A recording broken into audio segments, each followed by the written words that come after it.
You know, every time we do one of these things, I always think to myself, I'm going to start it with a serious face. But I can't help but not smile. Oh. Scary face. It's because of my bubbling, great, amazing personality. That must be it. You have a personality? Personality deficiency. Ah, there Yes. we go. That's much better. Thank you. Welcome to another live taping of the Was It Good podcast. We're going to kick it off with a intro not written by me nor practiced by me, but read blindly by me. Good luck. Thank You're you. gonna I need haven't started recording yet. That's good. As always, if you are tuning in, jumping in, whatever, there is a chat function with these live streams, so please, or feel free to ask us questions, such as, where do you get your clothes from? Target. Japan.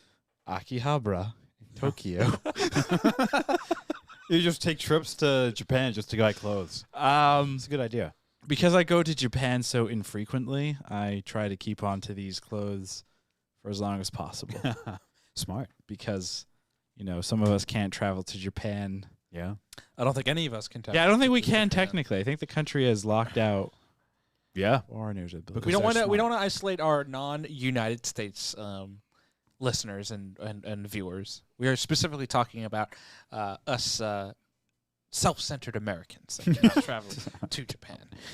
We would never do that. Actually, I read as we're off topic already, I read a interesting news article regarding the Olympics, and specifically this. I want to say I don't think it was BBC, but like an offshoot of BBC News, like one of those, like an Asian correspondent group or whatever.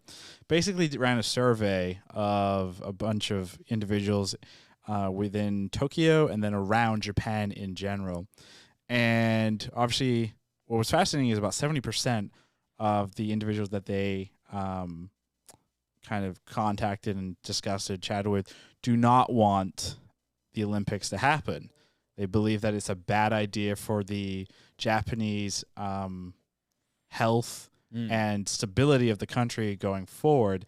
They feel that doing the Olympics this year would potentially devastate the country. If it doesn't happen this year, They lose it. The 2020 Olympics are then officially canceled because you would be then into the Winter. 2022 Winter Olympics, and then you'd be too close to the 2024 Summer Olympics. So, unless they're moving all of them back, which they could do, they could do whatever they want. Right. But You could just have Japan in 24, then you'd have Paris, I believe, in 28, and Los Angeles in 32. Oh, more time for us to leave. This is true because Get out of Los it's right now Angeles. scheduled for 28, right? Correct. Yeah, Yes. Yeah. Which is fast approaching. My goal is to own all of the property in Los Angeles by 2028 Oh. and jack up the price. Oh. You're one of those. You're a parasite. Yes. Great film. Just like I'm that movie, Parasite, Parasite. the movie. You're the Wonder movie Spot. Parasite come to life. Anyway, let's kick this I off. haven't started Tuna, recording yet. I know if you want to start recording, I'm gonna say. I'm okay. I'm good. But go ahead and start recording. I'm good, though. Engage. Engage the warp drive number 1. Do it.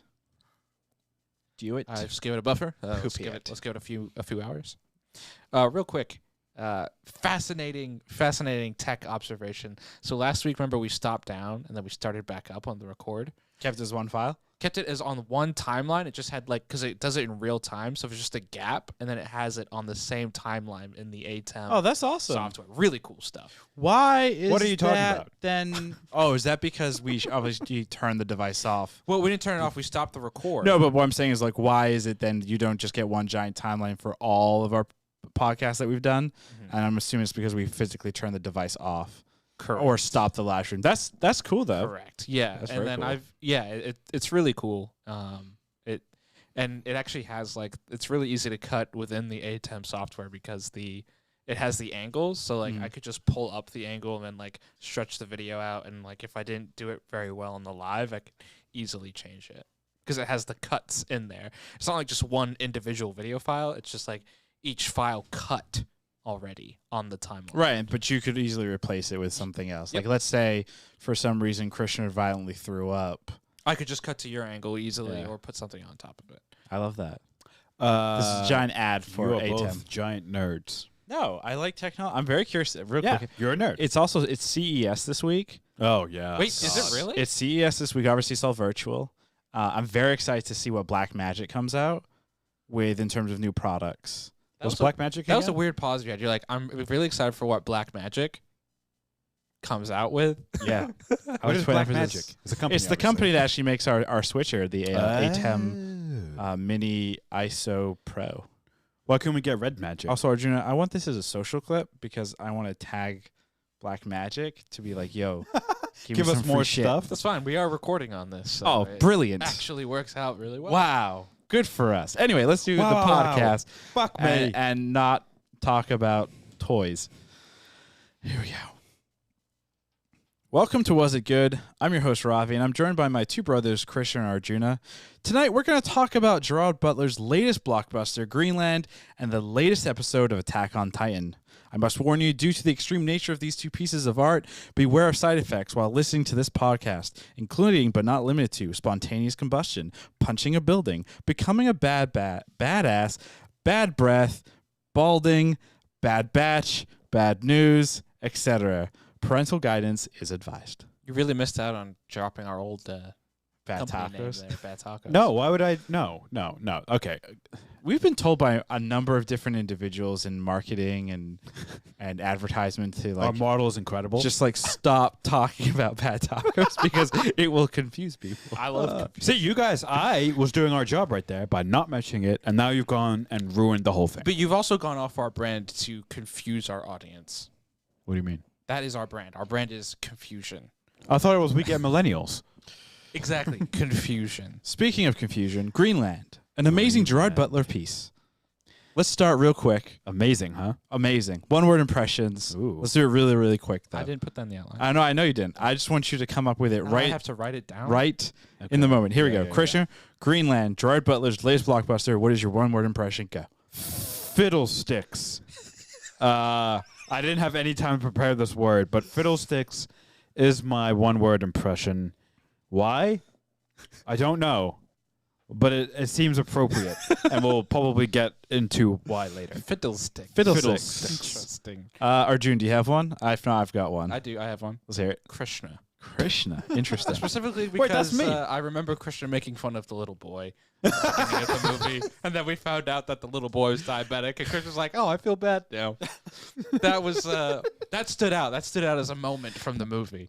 Oh man, that's a good one. I forgot about that little kid, that annoying brat.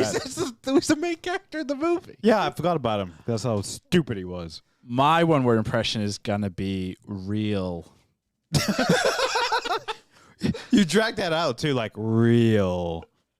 Just real. And the reason is because the film, after viewing the picture, if you sit there and you kind of think about what you witness and the entire story and everything, you are somewhat kind of concerned because the events and things that were depicted weren't of supernatural. They weren't kind of overly science fiction to the point of being unbelievable. Right. The event is an asteroid coming to wipe us out. Or a comet, right? Or a the comet stream. Comet stream, asteroid, I'm not entirely sure Yeah. which, but it is large enough that it is a extinction level event.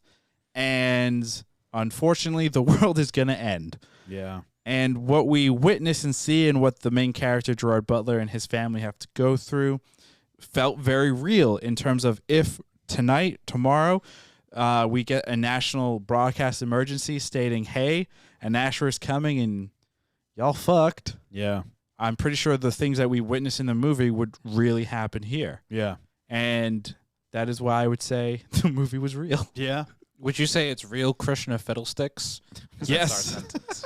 Real Krishna Fiddlesticks. Fiddlesticks. Yeah, I think you actually hit the nail on the head. I think the strength of the movie was how believable I would say most of it was. Gerard Butler is known for doing like Over the really top. over the top Geostorm. stuff. Geostorm, yeah, is a great example. But this felt, even though the situation seems like on the surface it was over the top, like you just said, everyone's reaction in the movie feels like exactly what would actually happen. People would freak out. People would be fighting for these wristbands to try and get saved. You would definitely have a group of people partying on a rooftop as the world ended. That feels real. So yeah, I think you hit the nail on the head. It was It was interesting. It might be his most interesting movie to date. I mean, his character that he plays, it's a architecture, and as you had mentioned, architect in the film, and he's an architecture. He basically designs texture for buildings. No. New career. But yeah, he's an architect, and as you mentioned, Krishna, that in the film, he gets an emergency alert from the government agency, whatever, stating that him and his family have been picked to go to a military base and to be flown to Greenland, where they have World War II bunkers that, in theory, could protect individuals long enough to kind of kickstart humanity.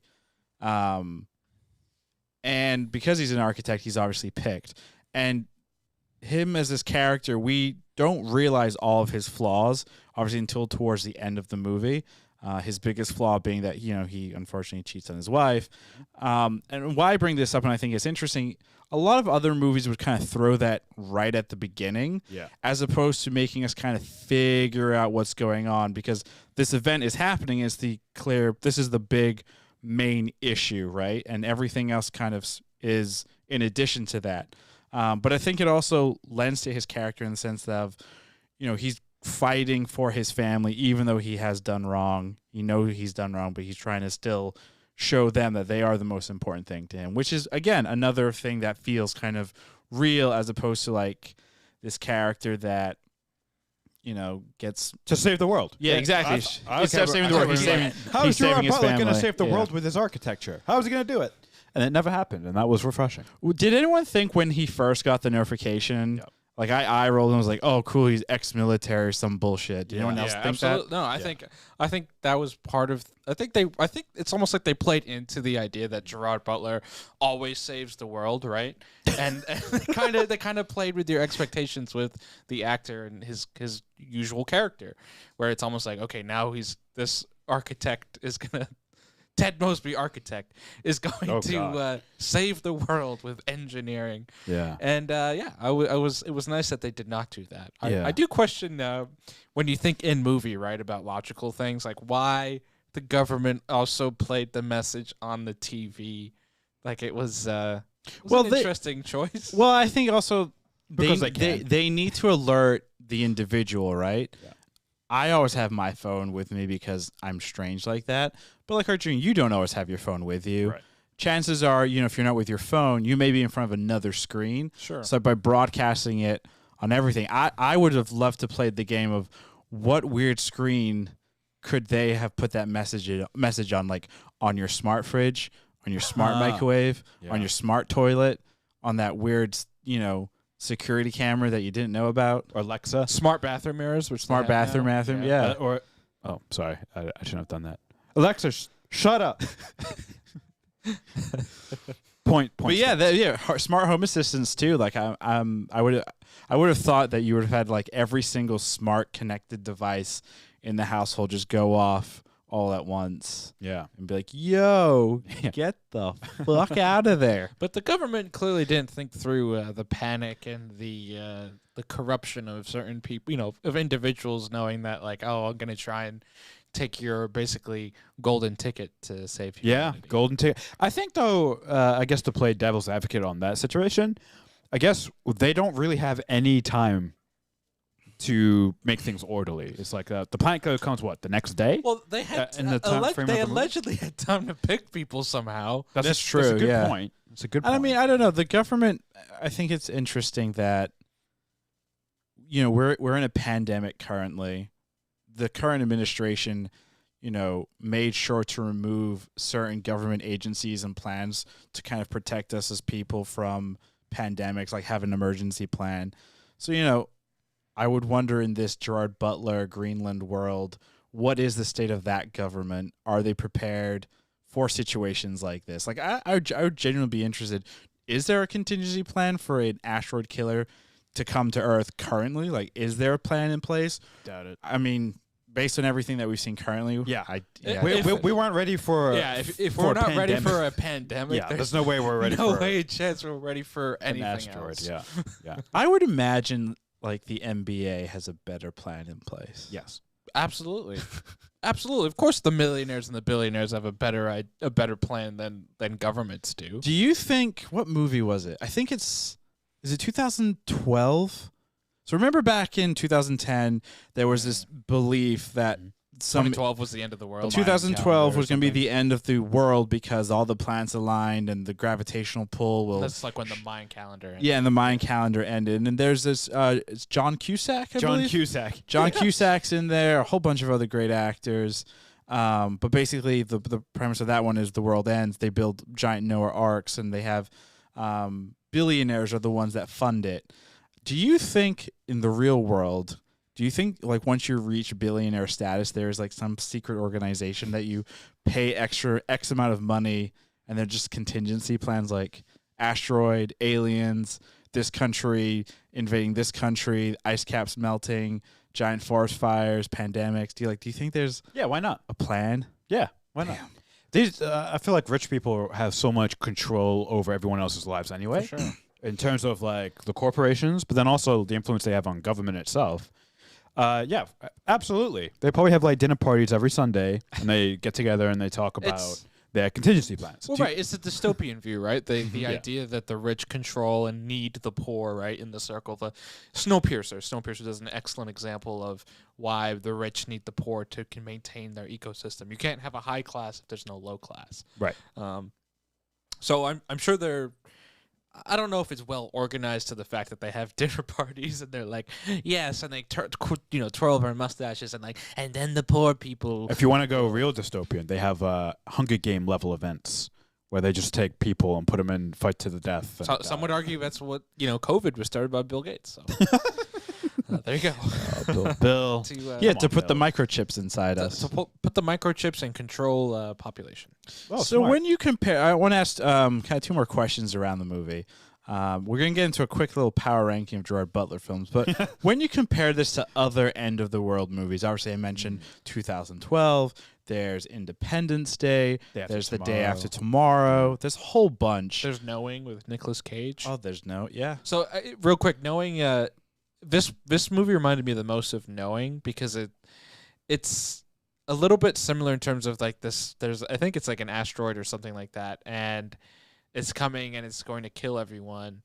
And I thought it would be a similar ending, spoilers alert, to both Knowing and Greenland, where it just seemed like it was inevitable and everyone was going to die. Yeah. And that's kind of how the Nicolas Cage movie ends, right? It's called Knowing because they know they're going to die, and then they basically all die.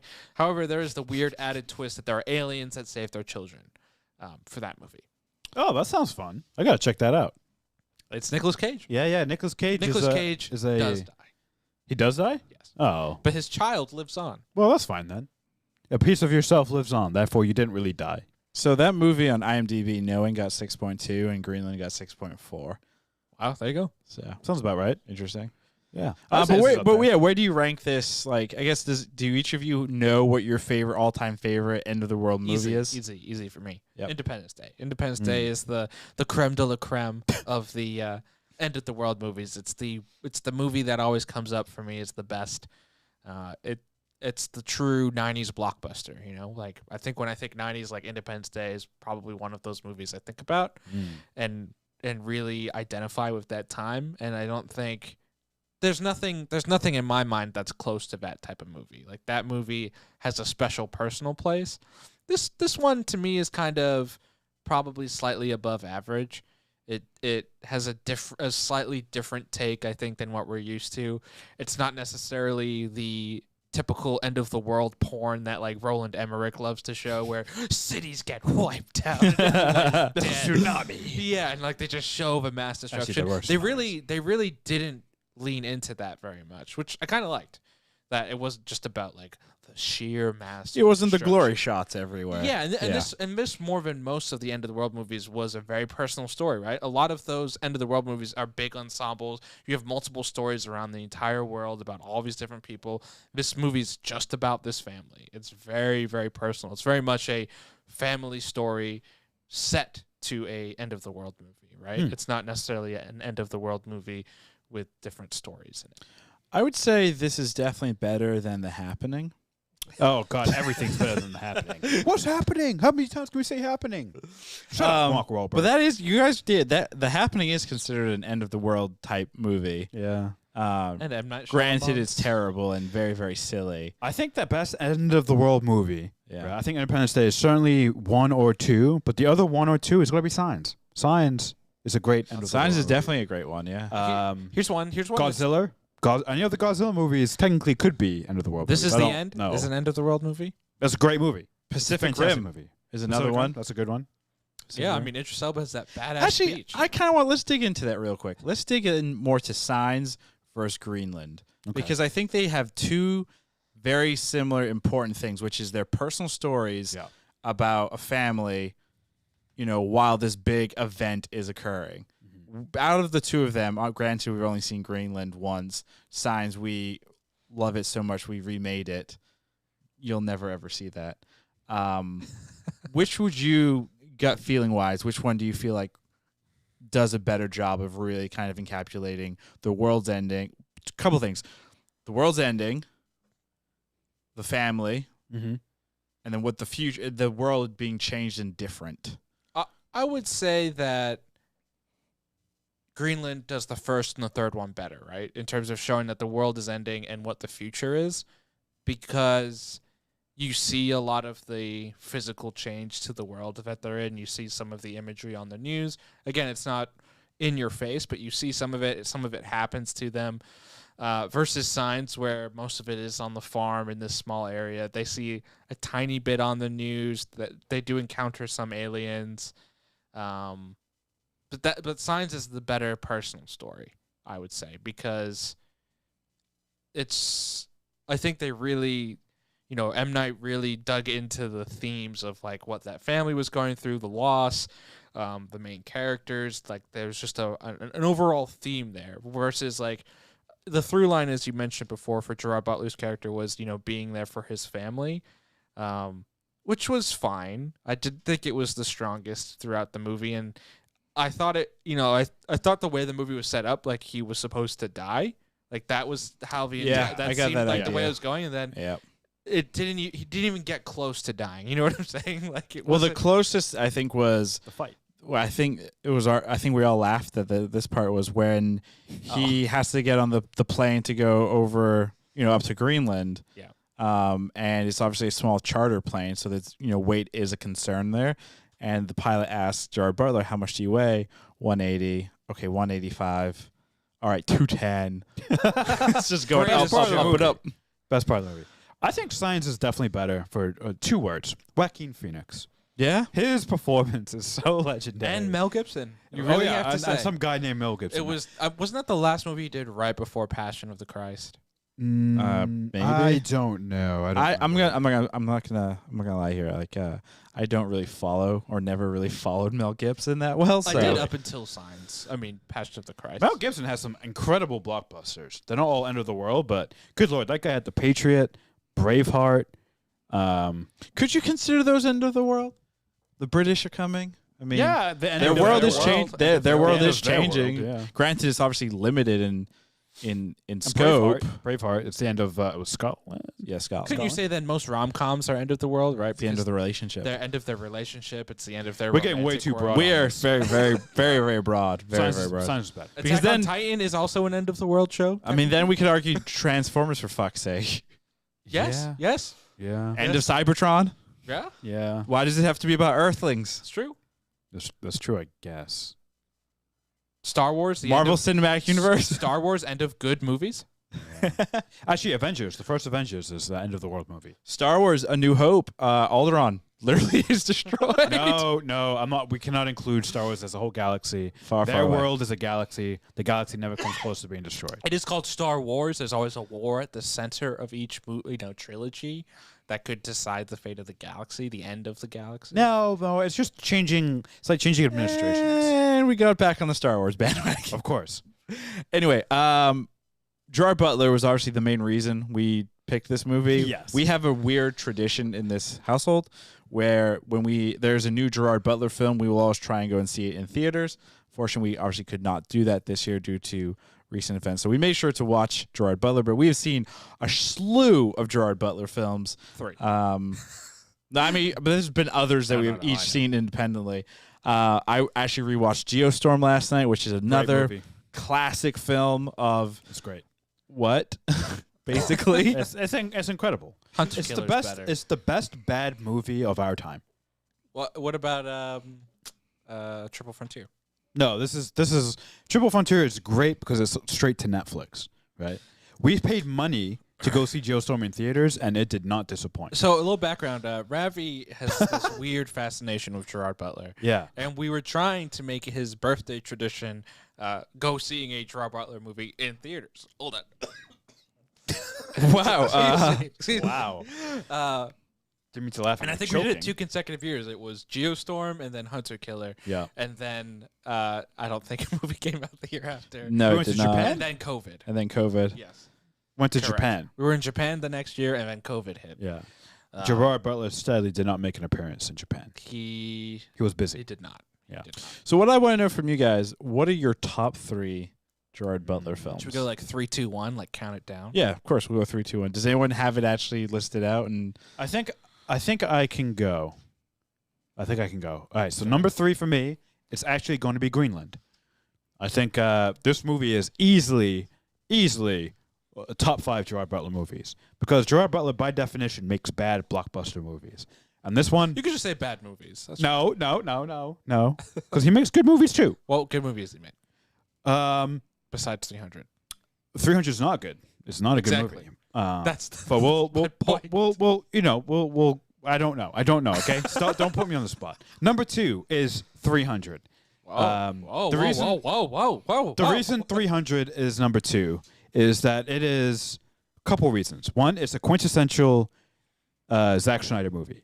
Number 2, that movie spawned a lot of memes, copycats. A lot of copycats. for 300? From 300. You can kind of track 300 into a lot of stuff that came after it was inspired by that vision of 300. And Gerard Butler was fantastic as the lead. Say what you will about the movie, he was great. Sure. And number 1, I don't think this is too much of a surprise for you guys. It's going to be Geostorm. Now, my list has caveats. Okay. I have not seen any of the Olympus Has Fallen movies. You are not doing yourself a favor, sir. I'm going to watch them, but as of right now, my list cannot include those movies, and I believe that those movies probably would be in that list had I seen those movies, but I haven't seen them yet. And number 2, I haven't seen any Gerard Butler rom-coms because that is not really my thing. So I cannot include those in good conscience. I'm gonna go next here. Your list is good. I like it. Oh, thank you. I'm going to throw out some shockers here because I kind of wish it was a bigger list because there's just so many good. Ravi, do you want to do 5? Let me repeat this. Let me repeat. There's so many good Gerard Butler films. Do you want to do 5? We can let you do 5. Okay, cool. Yeah, if we're doing 5, you've probably seen them both. if we're doing 5, then I want to do 5 specifically. Number 5, I'm going to start with the How to Train Your Dragon series. Oh, that's because he does the voice of he does of the dead. Stoic, which is the Stoke, which is the father to the little kid, to the main character. Oh yeah, okay. And he's like this. They animated this big burly dude that didn't like dragons, then loves dragons, and then spoiler dies. Emotional death scene. Very emotional death scene. Yeah, ruined that movie for you. From there, number 4 for me is gonna be Den of Thieves. Never saw that one. So Den of Thieves is basically where he plays a crooked cop, and it's basically So he's a bad guy? he's neutral, whatever, Okay. neutral bad. But he basically, to me, he's not playing a character; he's playing himself. Nice. He saw the script and was like, "Fuck yeah," and then just went to town on At it. what point did Gerard Butler? Because in 300, he does a good job, being Leonidas. I feel like every movie since then, he's just been Gerard Butler. Yes. So what made him decide to act for that movie and then decide, I'm Gerard Butler now? What if 300 is Gerard Butler, and this has all been the acting? That'd be incredible. He would be the most intense person on the planet. I feel like he is. that's true. I feel like he is an intense person. Yeah. I would not want That's to why he's so interview good. him. I'd be very nervous that he'd break my neck. My number 3 is gonna have to be Geostorm. Great film. Not just because of Gerard Butler in that one, but also just the general story is just so goofy. The rest of the cast in there is also helps to kind of just add to this overall like, what are we doing? like situation, which is great. Number 2 is going to be Angel Has Fallen. Ooh. Is that the third one? That is the third. I believe it's it's the third, the most recent one. I don't want to explain why in too much detail because you haven't seen them. Christian. I'm going to, and you need to watch them. They're 3 movies. It's like a very like pick a day and you're like fuck it, just marathon a whole bunch of. It has Morgan Freeman in them. It has a corrupt government. I'm in. Yeah. And then number 1, I'm not sure if you guys are familiar with this film. Oh, sure. It stars Gerard Butler and a younger Michael C. Hall, and it's called Gamer. Oh yeah, I remember that one. And this is where Gerard Butler is a criminal in this future. Michael C. Hall's character develops a technology. He's the villain, right? Yes, that allows players, online video game players, to control a real human. I remember this human body in death combat. And if you, as a criminal, allow yourself to be part of this disturbing setup, you get time off your sentence. So I love that movie because Gerard Butler is way over the fucking top. Oh my Michael God. C. Hall is a creepy ass criminal, and obviously there's Marilyn Manson music throughout the whole thing. So Michael C. Hall was great in that movie. Very good movie. Doesn't he know like? Isn't there a scene where he's like practicing with like a staff? He's like practicing martial arts with like a stick, and he like beats up Gerard Butler with the stick. Yeah. And like a basketball court. I just want to make sure I'm thinking of the right movie, and I am, which makes me happy. Now, I just want to preface this list of top five Gerard Butler films. These are just the action films. I have a different list that include the rom-coms, but we'll get to that some other time. Of course. Wow. We need to do a whole Gerard Butler podcast. It's just Ravi on the podcast. It's just him on the mic. Yeah. It'll probably be like 2 hours of him just, at least 4. Yeah, you're right. Gino, what are your top 3 Gerard Butler films? Okay, so my caveat to this is these are the performances of Gerard Butler's that I enjoy. I don't think there is a good Gerard Butler movie from Get a Out. movie Yeah. perspective. They're all good. Get Out. They're all pretty bad. Put it this way: he's never made an awful movie. They've all been very. I don't think I've ever seen a boring Gerard Butler movie. Yeah, that's the they've word. had Never seen a entertainment boring. value. Yeah. They've had entertainment value. Which is all So you for need. me, and I'll explain why I like each of his characters in each of this. In number 3, for me, it has to be Hunter Killer.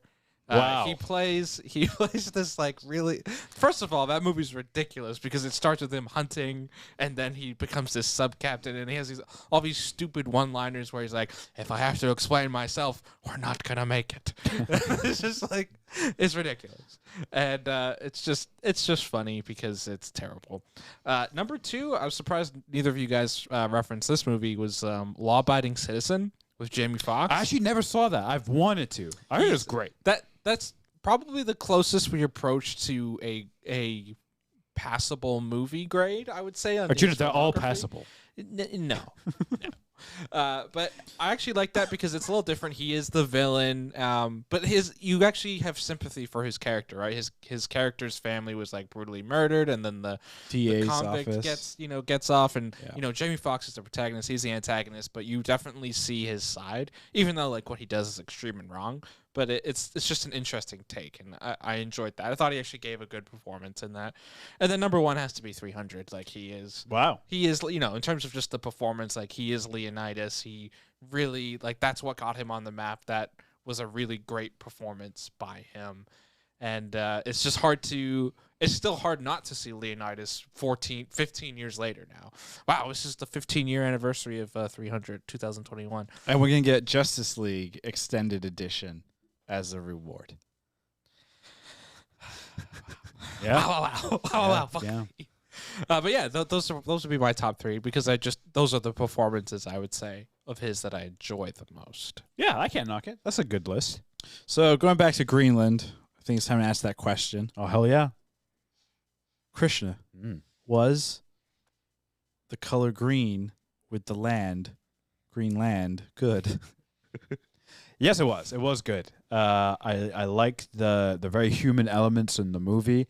I liked that the movie didn't try and be this save the world, assemble the Avengers, put a team together, with the architect being the key ingredient. Well, he I liked that did they with his do wife and his kid. They are the Avengers. Yeah.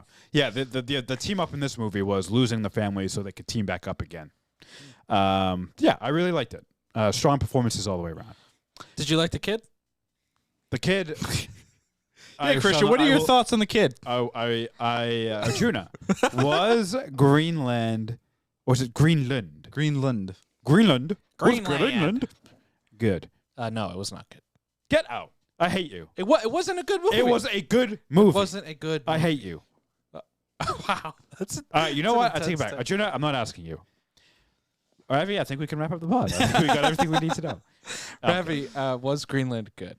Yes, I think it was good, not just because of like the story and it making you think and the horrors of what humanity can do, but also because now it makes me want to go and visit Greenland. And before watching the movie, I didn't really have a desire. So props to them for selling Greenland. They don't have airports, though. What? They don't have in the movie. They didn't land. They crashed. So that's how you can only get there. That was because of the comment. Nope. That's the only way you can get there. You can only get there if you're flying over and a comet shockwave hits your plane to then force you into a landing. Gotcha. Real quick, shout out to our chat. Thank you for the comments. Seems like Lauren WW really liked Geostorm. I can't believe you showed her Geostorm right after watching Greenland. What do you think? We're watching another Gerard Butler film tonight. Is it Hunter Wait, what Killer is it? tonight? I don't know. It's a toss up right now between Den of Thieves, Hunter Killer definitely maybe, but then I also kind of like the idea of like starting up the Olympus. Has Lauren seen 300? I'm not sure. Yeah. So if she hasn't, that's got to be one that you see. There's so many iconic people in that movie. Don't even realize Michael Fassbender's in that movie. Yeah. Actually, he's the only one I can think of. So maybe that's it. Lupin. Oh yeah, Lupin. It's not Lupin. It's From Harry Potter. No, it's Faramir from Lord of the Rings. Lord of Yeah. the Rings. Same thing. They look the same. They're very similar. Yeah. They're not the fucking same. But one is not a CGI Ares at the end of Wonder Woman. Yeah, that's true, I guess. Oh, Lauren has not seen 300, so that's what you're watching tonight. Speaking of things, But don't watch the sequel prequel. Yeah, don't That's dog do shit. that. It's I've so actually bad. never seen it. Don't. So. It's awful. It's terrible. It's awful. It's really bad. Technically, Gerard Butler is in that through archival footage. That's kind of cool. Yeah, but it's a terrible But movie. it's a shit It's real bad. Anywho, We agree finally. you two agree on something. I'm sure we are all going to agree on the next topic here, which is Attack on Titan. It wasn't good. We're done. The final season, I'm going to hurt you. season 4, episode 5. We finally got what I think we've all been waiting for, which is to see our main fucking character. I thought you were going to have him say speak. more exposition. I mean, I was going to get there, but I was going to be nice, which is, we finally get to see one of the main characters. Let me phrase Maybe it two. that way. Maybe two. Maybe I two. think we definitely saw 2. Yeah. I agree. And what we're referring to, obviously spoilers ahead here, is this episode was the declaration of war. Erwin is underneath, is his name Willie? Aaron. Aaron. Erwin. Aaron. Aaron. Aaron. Aaron, not Erwin. Erwin's dead. Is he? Well, yes. Anyway, Aaron is underneath the stage that Willie, how do you say it? Tiber. Tiber is making his declaration of war. Rainer is brought in. Reiner is brought in. This is great. Well, someone didn't put the cast list. Yeah, they didn't. Oh, I'm sorry. You had one job. I thought we know the characters well enough by now. Christian, you need a pronunciation guide. Now. Yeah, could you actually? That would help me a lot. Yeah. But yeah, they have a conversation, and the entire episode takes place over the course of his speech, Willie's speech, which presents interesting histories. Yes. And that's where I kind of want to start, because now I'm questioning what I am questioning everything, because now we're getting another version of events. And again, we're only able to interpret what we're given. Right. So where do we think things stand right now? Like, so the original story that we got previous to this episode was the Marlians basically beat the Eldians back, stuck them on an island, and threatened the king. And the king was like, King Fritz was like, we're going to stay here and we'll have peace. And Eldians are scum, and we're going to eventually ship you all over to paradise, et cetera, et cetera, et cetera. That was kind of the loose history. Well, he also wiped their memories. And he wiped the people. Yeah. on Paradise Island's memory. Yep. Yeah. But then this new history was presented by Willie, which was King Fritz actually worked with the Warhammer Titan and Tiber family. the Typer family to create a fake hero that kind of kicked King Fritz's butt. Yeah. And now he's changing history or telling the truth or something so that they can unite against now what he believes is a new enemy, Aaron. I think what they're trying to do is show how easy it is to manipulate people, right? And it has a lot of timely connections to what's kind of going on in today's world, where it's pretty easy to brainwash people if you can just give them basically a singular target or something to just kind of what's the word I'm looking for? Rally behind, essentially, right? And what he basically does is tell an unfortunate truth, right? Hey, guys, like King Fritz and these people, they're not so bad, is essentially what he says, right? Which we have seen to be the truth. Correct. And he's like, yeah, they're not so bad. Actually, King Fritz, their leader, actually created this peace by taking these people away. Taking them away and then vowing to never use the Founding Titan's power. The King's Vow, which is something that has been previously mentioned in the Fritz line, essentially, that they vow to not cause any violence. So then he's like, but now we know that this has been disturbed because we've had these incidents and we have had these attacks and X, Y, and Z. And he's like, and the person that's behind that is Aaron Yeager. So he's like, that piece, it's like, you know what? We're going to reposition your views. Fritz is a good guy, but now that line is gone. And now it's a bad guy in charge of these people. So that's why we need to fight them. And very clearly, he's able to brainwash people pretty quickly. I'm like, okay, well, it's slightly different, but there's this bad guy now. And, oh, by the way, Tiber timed it perfectly because right as he finishes that speech, who comes out of the ground? So my question is, Aaron Yeager. did he know? Yes, I think he did. Because he's made himself a martyr now, too. Yes, there's a certain level of nervousness he has throughout the beginning of the episode, That's right? true. He's intent. He's like he kind of knows he's gonna die at this point, but he's kind of doing something for what he views as the greater good. He's like, I'm not gonna make it out of this, but I basically can have this presentation, this theater, because it's very much theatrical, and that's the end result. We don't for a second believe that's the whole story that he said. Right?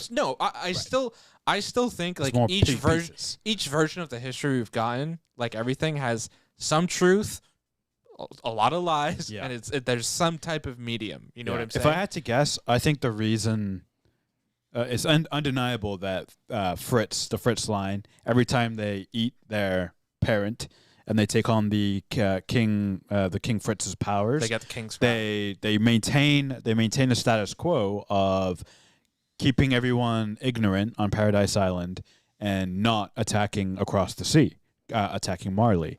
But I don't for 1 second believe that the reason is definitely wrong, and I'm sure that's going to come up and be have tragic, like all just because tragic, just because of everything that we've seen. I don't know if that vow, what is it? He said the vow, the King's Vow of peace. Yeah, I don't see like how that would stop you. Like I do believe, like you said, there's something else that they're aware of. Like maybe it's a bigger Titan, a 10th Titan. Oh God, something of that nature. War of the Titans. Who do we think is the Warhammer Titan? I don't think it's Willie. No, because he's dead. I think it's the character. There's a female character that talks to Willie at the very beginning of the episode. Is she part of the Tiber family though? No, she's part of a clan. I forget the name of the clan, the Kyoko clan or something. Is she like part of the same as like the Ackermans and like Mikasa, like that type of clan? Possibly. I mean, the Ackermans are a strangely placed family. Right. Every other family seems to have some kind of great power, and then all of a sudden you have the Ackermans who just seem to be great warriors. Right. But they don't have any other special powers. Correct. So I absolutely 100% believe that the Warhammer Titans gotta belong to the Ackermans at some point. Not the Tibers. So maybe it's a lie. It's a front. I think I said that while Ravi was watching during the second. I think the Tibers are a front for the true Eldian power, whatever. Do we even know what the Warhammer Titan power is besides being badass? Hammer.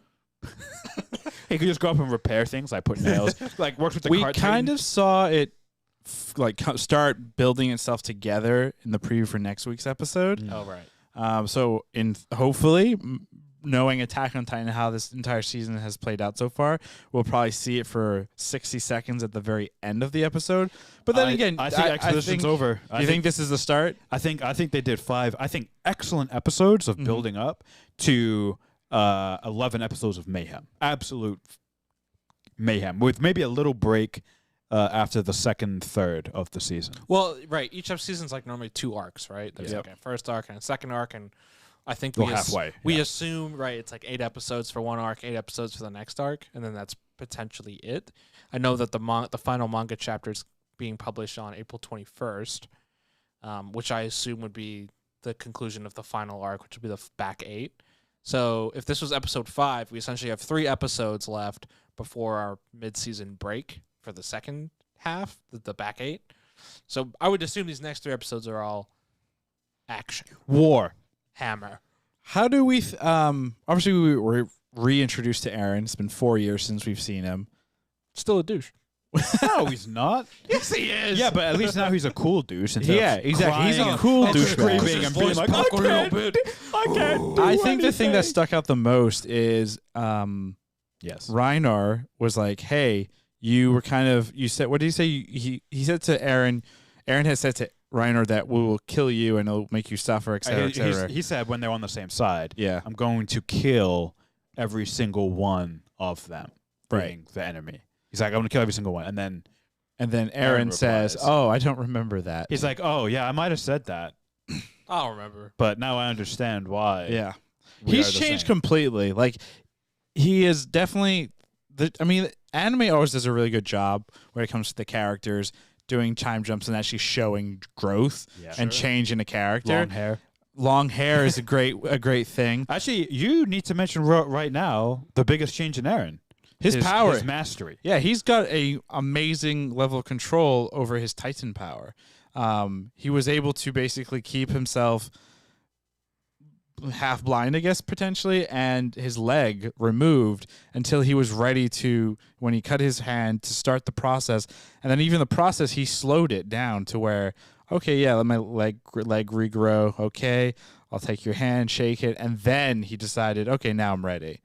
So his level of control is Over both his emotions and his powers, which are probably connected, obviously. It kind of, I mean, the nice thing about, I mean, there's pros and cons to time jumps, right? You obviously move the story far ahead, but you also miss a lot of development. And the way that the show has gone, especially in the first 3 seasons, it feels like it's such a small amount of time, and then you just miss this big amount of growth.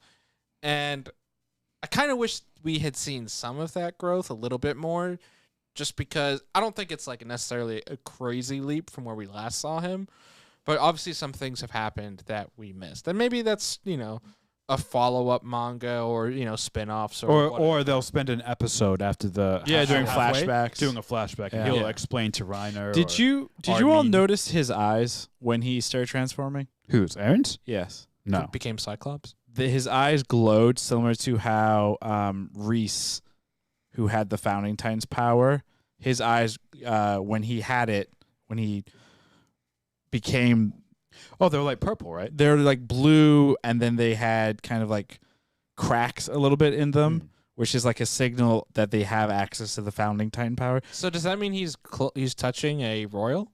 Or he ate her. Not that not necessarily, or he's figured out control over it. Yeah. Interesting. Like I said, we're going to have to wait for the flashback episode. Maybe this is the flashback episode. No, we're going to have 3 episodes of War, 1 episode of flashback, and then the last arc. I mentioned this to you guys last night, but I think I'm more than any other season of Attack on Titan, I'm actually really excited to watch this whole season back to back to back to back. Just because I think there will be there'll be a lot of reward in terms of just connecting a lot of this filler because it's so week to week and there's so much information. You forget stuff. It doesn't connect as well. I kind of agree with you. Like this, like together as a full product, these first 5 episodes have been great. I actually think this last episode is not only my favorite episode of Attack on Titan season 4, it might be my favorite episode of Attack on Titan, and I think it's maybe one of the best anime episodes I've ever seen. Wow, dude. That's a lot. You haven't seen Dragon Ball Super, so. That's true. Missing out a lot there. And also, Arjuna, I thought you seen said other you great loved Dark anime. Brotherhood so much. I mean, Dark Brotherhood? Dark, I do. That show is Full Metal that- Alchemist Brotherhood. That's Dark still a Brotherhood, great, I'm sorry, is an that's still a organization great- from Skyrim. That's still a great show. I loved how this episode was presented, just as this conversation through this other like presentation going on literally above them. It's the episode is, it's 22 minutes, but it's over like a 10-minute speech. You know what I'm saying? Like just the entirety of how the episode was constructed and how it was done, I just thought was so well done, and it paid off so many things that I've really been building for 4 seasons. Yeah. Well, we'll see. Yeah, I mean, it could all suck after this. Who knows? Yeah, That's true. Yeah, if the rest of it is terrible, then the episode means I don't nothing. foresee that Yeah, happening. no. The first 5 episodes have been great. Before we ask that question, we believe we saw another familiar face, or at of least our the back main- of his neck. or the back of his neck at least, And the kind of the front of his face. which Yeah, would yeah, be yeah. Saw the some character of Artemine. Artemis. Did you guys notice he kind of looks? And I noticed this about Bertold too. Tall and lanky. Yeah, so I feel like as you get older with the Titan power, you start to take on more characteristics of that Titan. And it feels like they've shown some of that. Reiner looks more like his colossal Titan a little bit. That would right? explain why he looks, because the first when we in the flashbacks from this season, Sure. when Ryan first arrives on Paradise Island, he's like a scrawny, He's a kid. little kid. He's a tiny I know. kid. In the course of a year or 2 years, he like bulks up like the Armored Titan. Yep, Yeah. and then like Armin is super tall. Bertold was super tall, if you guys Lanky, remember. yeah, tall and lanky. Tall and lanky. Even Aaron has become more like athletic, like his attack Titan. Zeke is really a lot of hairy. facial Yep, hair. yep. Yeah. Yep. Yeah. Like the Beast Titan, obviously. No, I think that definitely that would make sense. How do we explain the Cart Titan then? Okay. What is the Cart Titan's? She She doesn't have a backpack or a yeah, pack. but she can't use her legs as well, right?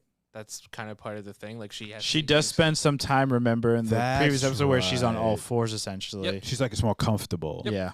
What about the other guy? Puck? Well, he's only been that Titan for 4 years or less. less than that. Yeah. Yeah, but he was still. Because Armin's been the Colossal Titan for like 4 years, and he's already looking like it. So. Well, maybe he kind of has a strong jaw, and he's the jaw Titan. Oh, okay. Yeah, there you go. You know, I forgot what Titan he was. So. he's the jaw Titan. So yeah, he's got the cut. He's got the nice Timothy Chalamet jawline. Is that a thing? What do you mean?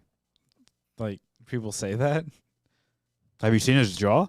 Yeah, it looks like it looks like he can cut through like rock. It's So just- you're saying right now on this podcast, when they do the American live action Attack on Titan movie, Timothy Chalamet should be they're gonna get him for the Aaron. jaw Titan. They're gonna get him for Aaron. He would be a great Aaron. do you think there's going to be an American adaptation? I No, hope, I absolutely hope not. No. I hope they don't, but You never know. it would be dumb if they didn't as well. I mean, didn't they do an American Old Boy?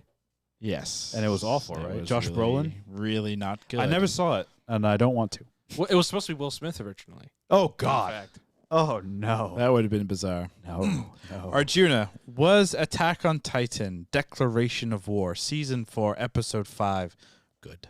Yes, it was. It was, like I said, a great anime episode.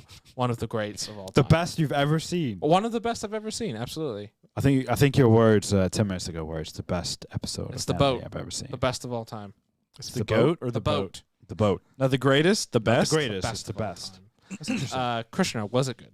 It was good. I enjoyed it thoroughly. I love what they're building up toward. I think it's going to be a lot of fun, and all the information we've been given these first 5 episodes in a different show we might consider it boring. This show though, oh man, it just knows how to like toe that line between suspense and information. It's beautiful. It tickles your nipple. Rafi, was Attack on Titan Just going to push through, huh? Declaration of War good? Yes, it was good. I'm excited to see what happens. Did it? When I watched it the first time, I don't know if you guys realize this, but like it was stressing me out because of just how intense it felt. Yeah. Yeah, we saw awesome. you holding Lauren's hand after. Yeah, that was weird. Anyway, moving into some Was It news. What the fuck?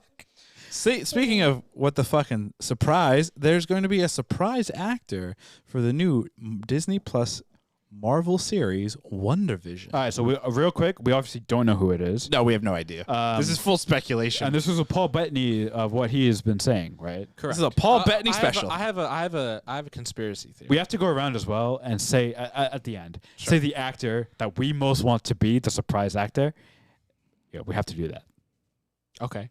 That'll be a social clip. Anyway, let's hear your conspiracy, but keep it to 60 seconds. Go. Okay, so there's been a lot of press and stuff about WandaVision. They even did there's early reviews out, so they've actually haven't had some of the first 3 episodes, I believe, available for some media sites.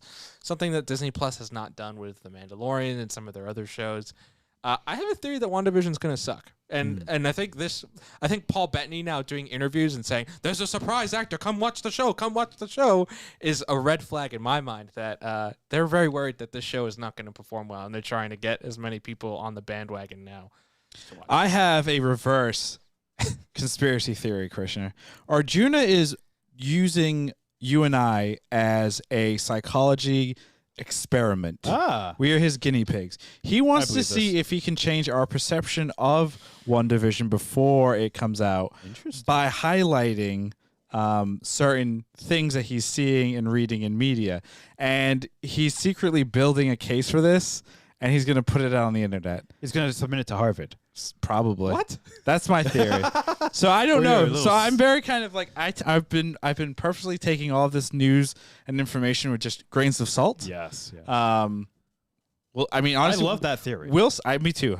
I kind of hope it's real. Where you're like little science experiment. That's cute. Yeah, it's fun. That's cute. Good for you. But who do you regardless of the conspiracy theories or whatever, I think it also kind of feels like a no-brainer that there would be a surprise character. And I'm not because it's Marvel.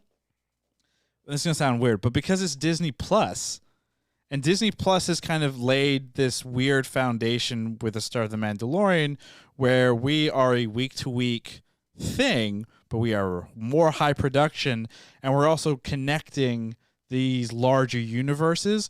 So we're going to drop bombshells on you. So I don't know if it's necessary because it's Marvel or because Paul Bettany is saying anything.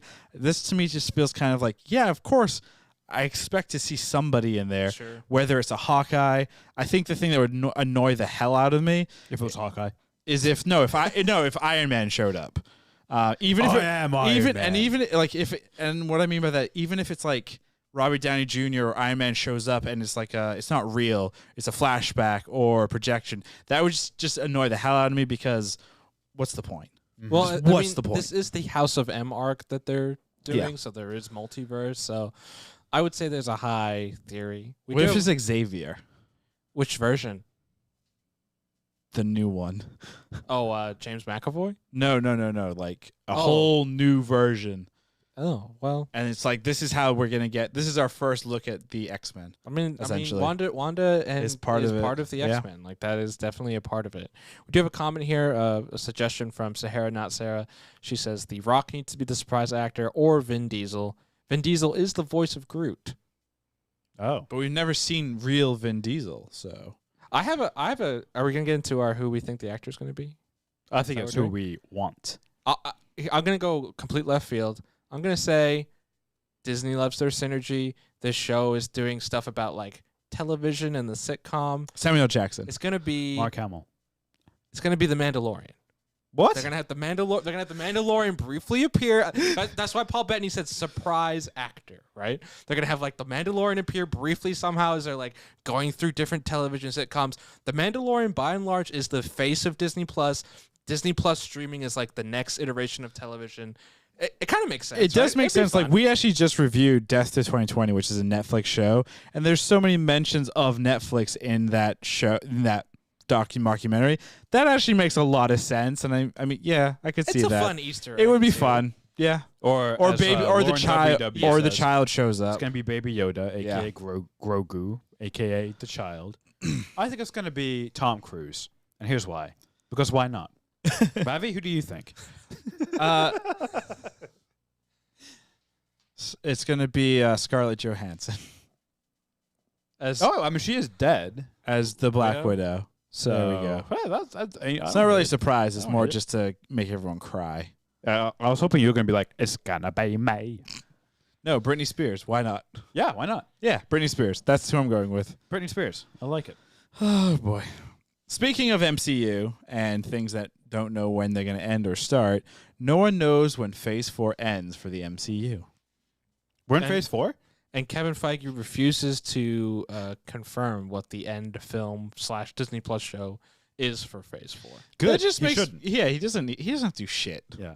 Like just sit there like it annoys me that people need to know Yeah. when there's the end. Just stick around for the ride and enjoy it. Yeah. This shit is not meant for you to go and make a podcast and discuss. Oh, wait. Well, I will say the reason this is newsworthy is because Feige has always been pretty Open? open about what the beginnings and the ends of the phases are.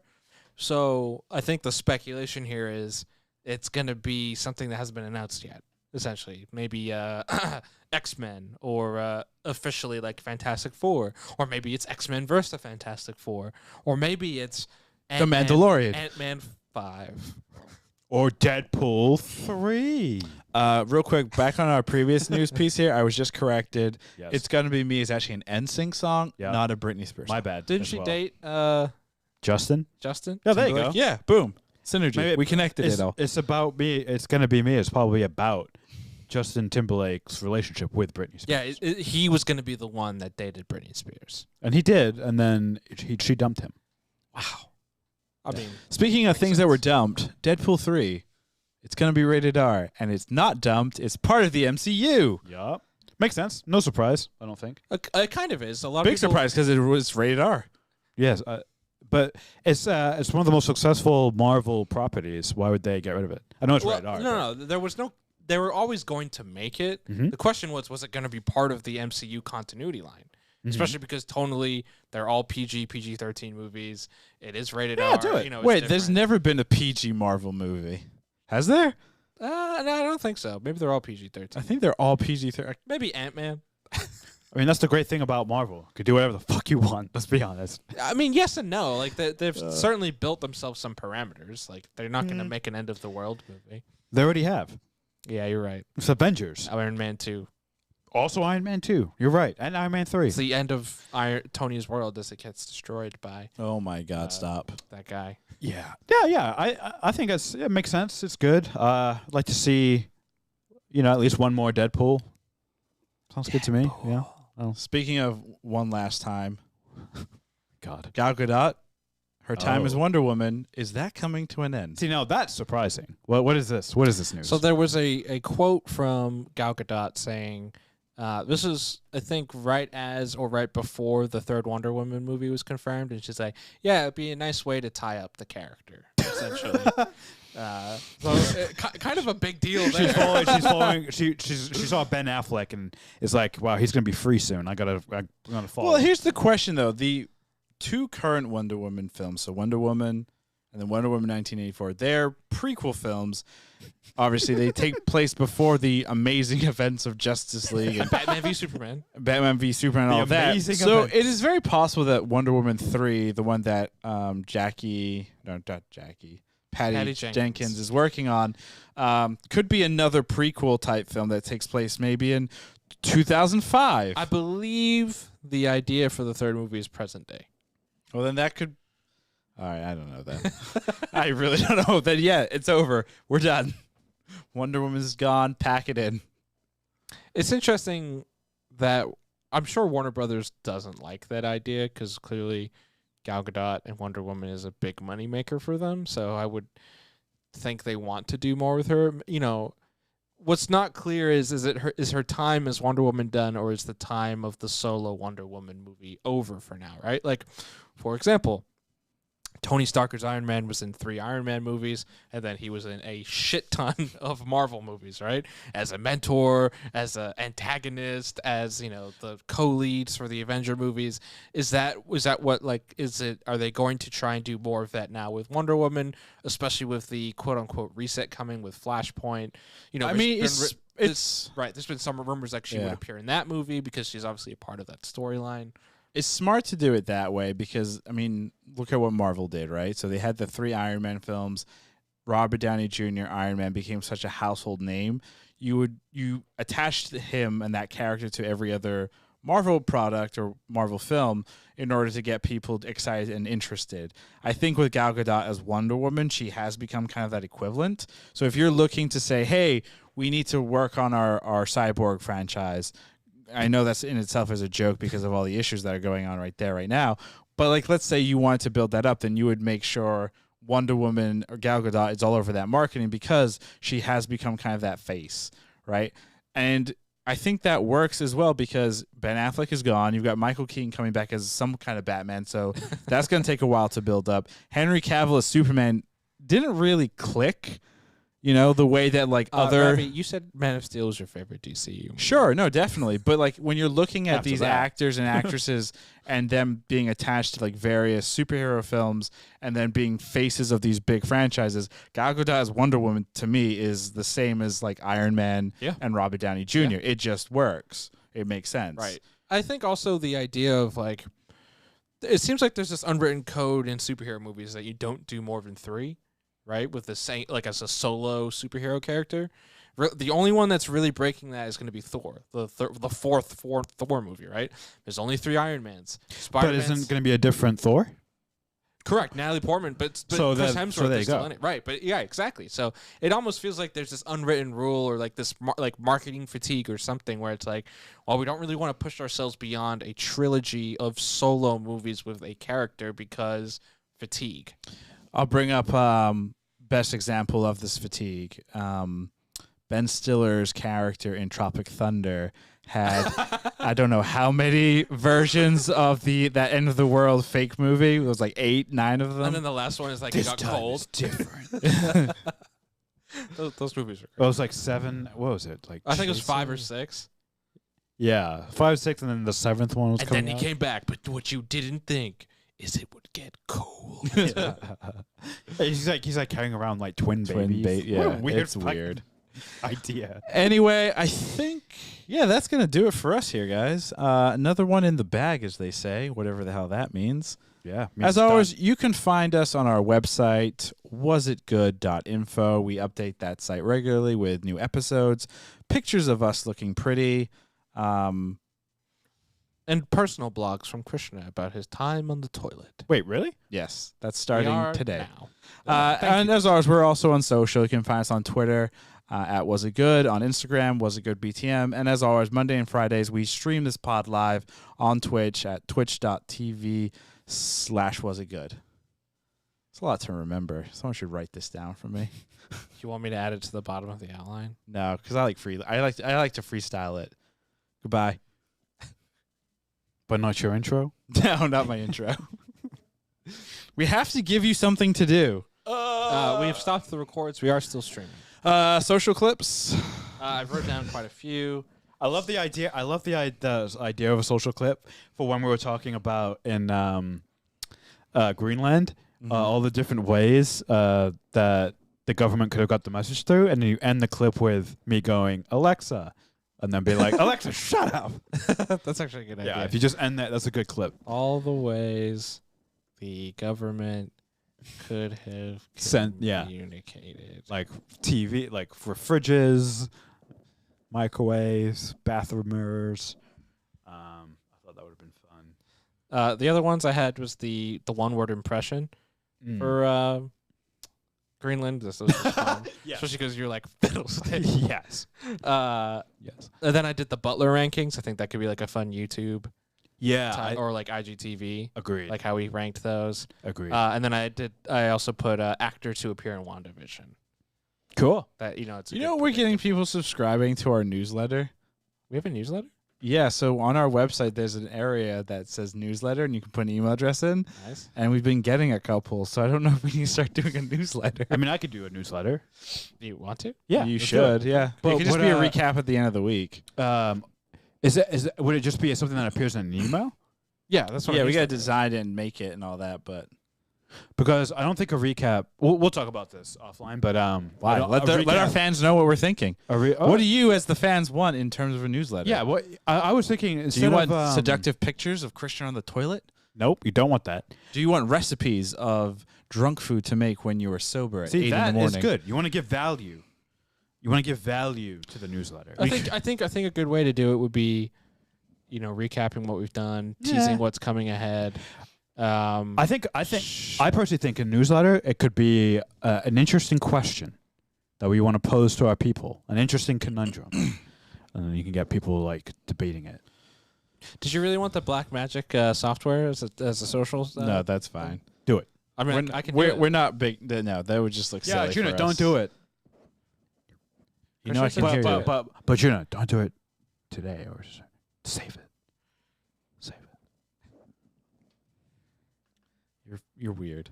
When Black Magic says something about CES, We're still streaming, right? and this doesn't help. My voice does it. Yeah, you could still. People can hear you clearly because we have fantastic microphones from Rode. I see 10 people. Oh my God! Shut up. Okay. Yeah, I think these are good. What was it good? The actor to appear in Wonder Vision. I don't know if we need to clip that. You don't want to clip that? I just feel like by the time we put it out, the series would have started. No, because it's Monday. Series doesn't start till Friday. It'll be out. We can have that one. Some of us might have it earlier. Juna? No, you. Why? How? What? Oh no! Wait, why would I get it I've early? said too much. Wait, what? What? Who? Oh dear. Hodor. My teeth look yellow. Do they? Do you brush your teeth every day? Twice a day? No, 3 times a day. Oh. Wait, you really? 3 times a day? Yeah, when I wake up and then go back to bed, then wake up again. And then in the middle of the night after the night terrors. Why do you have to brush your calms teeth? me down. Oh, I got you. I can see that. A little OCD there, but I get it. I also want to do the WandaVision one because if we don't, then all 3 of our social clips are from Greenland. Gerard Butler is that good? Do we want anything from Attack on Titan? Ooh. Probably not. Attack on Titan's difficult because our conversations are mostly just like fanning and enjoying it. True, but it's also like one of those niche things that we cover. And sometimes That's true. Sometimes our niche things actually like perform well on social because we're not going There's not a against whole lot of bunch competition. Then I would say competition. clip out your insane claim Which one? or June's claim of it is the best anime ever. Oh yeah, get that. Yes. that's a hot take. There you go. Let's put that out, and then What's wrong with you, man? like, we'll start it with there, and then end it with Christians being like, "Well, you haven't looked at Dragon Ball Super." But you have to change my audio so it matches what he just did. And then you do like a slow zoom in, then quick zoom in, and then add the shake thing. So he's like this. Yeah. I don't have enough time to do all of that. Do it. I literally just have time to clip these and You do it. You don't need sleep. You sleep when you're dead. Goodbye. I watch Talladega Nights now. Ooh, that's a good one. Yeah. If you're in first, That's not a Gerard Butler movie. Guys, I'm not gonna lie. I'm a little Gerard Butler out. What? I'm kidding. Get out. I was like, what? We made a whole sketch around you being Gerard Butler. Wait, hold on. Before we get off, I want to see what the next few Gerard Butler movies are coming. Den of Thieves 2. Wait, really? Yes, sir. Gerard Butler should have been a Marvel superhero. No. Or villain. He doesn't need to. He's got his own universe. I know that, but He's that big. Well, you know what we didn't mention? How his accent is always confused. No, it's not. It's Scottish. I feel like he obviously has a very strong Scottish accent, but he's trying not to do a Scottish accent. Like, he's like trying to be American sometimes. There's a movie called All-Star Weekend, and his character is Russian gymnast fan. That's right. So actually, this movie was filmed years ago. I think in 2017. It's a Jamie Foxx movie. Oh. And he's reuniting with Jamie Foxx? It's a movie that takes place. It's directed by Jamie Foxx, starring him, and I think Jamie Foxx actually talked about this on like the Joe Rogan podcast a few years back. But there's like basically, here's the premise: there's 2 tow truck drivers who are basketball fanatics and worship their respective favorite players, LeBron and Steph Curry. Danny's girlfriend Abby is reconsidering their relationship as she does not want to take a backseat to the obsession. The 2 drivers finally get a break from a dead-end job when they win tickets to the NBA All-Star Game. En route to the big game, Malik and Danny meet the beautiful and mysterious Asia, who might have her own hidden agenda. After many twists and turns, the guys find themselves and their heroes in a precarious life-or-death situation. The movie also stars. So Jeremy Piven is the co-star of Jamie Foxx. It is Eva Longoria, Robert Downey Jr., Ken Jeong, Gerard Butler, Benicio del Toro, DJ Khaled.